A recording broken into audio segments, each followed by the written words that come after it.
Hagler is fighting his fight and making it work. The mouthpiece out.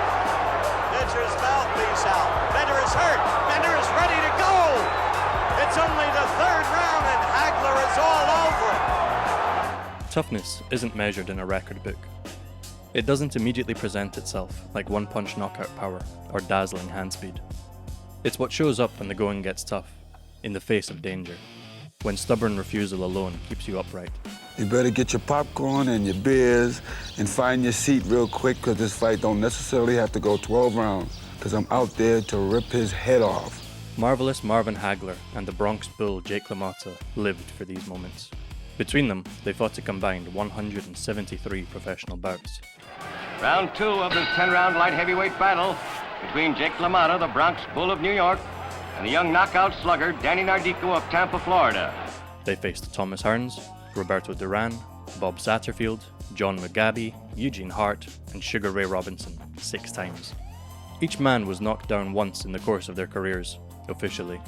Any respectable list of the toughest fighters would have these two near the top based on that alone. But toughness is about more than just the capacity to take punishment. Sometimes it's a stubborn refusal to be held back in life or your career, no matter the cost. He can't whoop Marvelous Marvin Hagler. That's it. Nobody can whoop me. I'm the best. They won't give me the credit, not even you. By 1979, Marvin Hagler had fought 50 professional fights and beaten everyone they'd put in front of him. And still, nobody would give him a chance. Champions ducked him as promoters ignored him. Joe Frazier laid it out plain. You have 3 strikes against you. You're black, you're a southpaw, and you're good. He's got him hurt. Mugabi finally goes down. Then it's all over. He's just exhausted from the continual assault. Marvelous Marvin Hagler. It took Hagler's team writing to the government and eventual threats of a congressional investigation into boxing for him to finally get his shot. Ted Kennedy and Tip O'Neill sent letters to Bob Arran, who, not wanting that kind of pressure, made the right phone calls. When Hagler finally got his first title shot, it came on the undercard of a Sugar Ray Leonard bout at Caesar's Palace in November 1979. Vito stunned by a Hagler right. Hagler dominated Vito Antuofermo for 15 brutal rounds, cutting the champion badly in the process. But when the scorecards were read, the decision was a draw. Hagler had been robbed, and he would have to wait another year for another chance. While waiting, Hagler trained like a warrior preparing for battle. He'd disappear to the seclusion of Provincetown in winter, the freezing remote tip of Cape Cod, where wind off the Atlantic turned running into punishment. Locals would see him on the beach at 4 a.m, running 15 miles through frozen sand in combat boots. His second chance in London came against Alan Minter with an extreme dose of ugliness. Minter had told reporters pre-fight that he would not let a black man take the title from him. Hagler walked to the ring through booze and racial slurs, and left through a shower of beer bottles and broken glass. But he left as the world champion. From that moment on, Marvelous Marvin embarked on a title reign that lasted nearly 7 years, successfully defending 12 times and defeating every challenger in front of him not named Sugar Ray Leonard. The only official knockdown of his career came against Juan Roldan in March 1984, when Roldan cuffed him with a left hook to the back of the head. Hagler immediately protested that it was a slip, then went on to destroy Roldan for the embarrassment, swelling his eyes shut and stopping him in the 10th round. War, that's what's on my mind. I've been feeding the faith, and I've been starving the doubt. So there's no doubt in my mind that I can win this fight. His toughness was never more present than the legendary war with Thomas Hearns in April 1985. From the opening bell, Hearns unleashed his legendary right hand with regularity. Hagler was rocked, cut on his forehead, and forced to fight through a mask of blood. Over 3 legendary rounds, so packed with action that every rewatch feels like the first time, Hagler refused to back off, answering Hearns' firepower with relentless forward pressure. He marched through punches that had ended many others, closed the distance and battered Hearns in return. In the 3rd round, Hagler landed a vicious right hand that left Hearns limp on the canvas. The bout with John Mugabi a year later showed another side of Hagler's toughness. The Beast entered undefeated, boasting a 100% knockout ratio.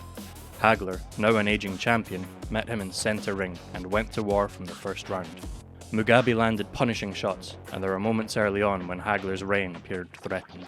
But as the fight wore on, experience, toughness, and adaptability shone through. Hagler switched southpaw and gradually neutralized Mugabi's assault, absorbed the pain, pressed the pace, and wore his challenger down for an emphatic 11th round stoppage.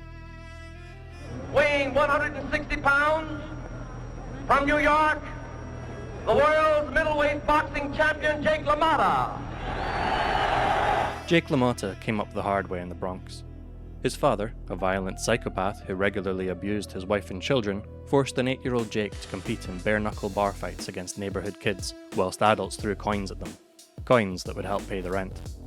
At 15 years old, and already involved with the mob, he tried robbing a jewellery store, threw a hatchet at a pursuing police officer, and ended up in reform school. It was there that a young Jake learned how to box, knocking out the jailhouse champion after just months of training. What he lacked in skills and athleticism, he made up for in violence and gritty toughness. Always moving forward, always banging the body, and always willing to take 3 shots to land 1. On February 5th, 1943, LaMotta handed Sugar Ray Robinson his first professional loss after 40 undefeated fights. It was the second of 6 fights between them. The rest, LaMotta would lose. But Robinson, perhaps the greatest pound-for-pound fighter in history, never put LaMotta on the canvas in their rivalry. It was their 6th fight on February 14, 1951 that became known as the St. Valentine's Day Massacre. For the first 8 rounds, the contest was fought on relatively even terms. Jake marched forwards, landing clean jabs and heavy shots to the body. But by the 10th, he was tired, and Robinson's combinations were beginning to accumulate. The champion made a brave rally in the 11th, using the last of his energy to land a number of clean left hooks. In return, Robinson unleashed one of the greatest offensive displays ever put forth in a boxing ring. After 2 rounds of non-stop punishment, a helpless Jake LaMotta was left sagging at the knees, desperately holding the ring ropes to stay up as his rival teed off. When the referee stepped in, Robinson had won the middleweight title, and Jake LaMotta could barely stand. There was no scene of LaMotta shouting, "You never knocked me down, Ray," as made famous in Martin Scorsese's Raging Bull. But the fight itself shows LaMotta's toughness in a way that Hollywood writing could never capture. His seconds dragged the dazed and battered fighter to his corner and tended to him for 20 minutes before he was able to make it back to the dressing room. A champion gone down to defeat. And so now we wait for the announcement from Eddie Quick, the ring announcer. Years later, Robinson would say, "He's the toughest guy I ever fought. I never knew anyone who was more aggressive and rough as he." LaMotta's only official knockdown came the following year, New Year's Eve of 1952, against Danny Nardico in a light heavyweight title eliminator. In the 7th round, Nardico landed a series of devastating punches that sent LaMotta sprawling to the canvas for the first time in 102 fights. His corner stopped the fight after the round completed. By then, LaMotta was a very old 31 and had absorbed more punishment than any fighter should. Toughness can't be measured on a record book or a scorecard.